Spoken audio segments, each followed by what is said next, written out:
Hello.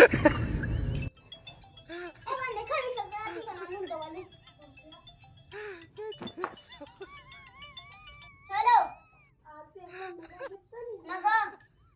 Bada sagaleen daraartu jamaana fakkaatti. Daraartuun dennaan wanta koot daraartuuti online jedhamu online jedha jessan gubbaallee jirtu maal taate.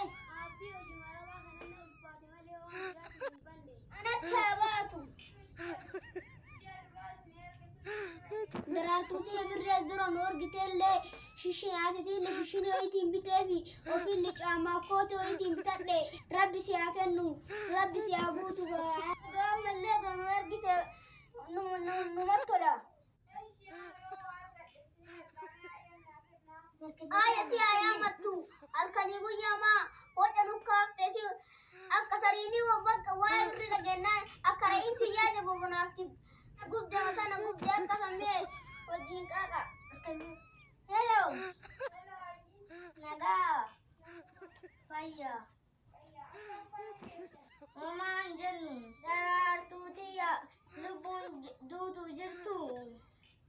Diqqoo isiin illee na dhukkuba nafa keessa. Diqqoo isiin dhukkuba beelee. Eegala malee. Wanta kana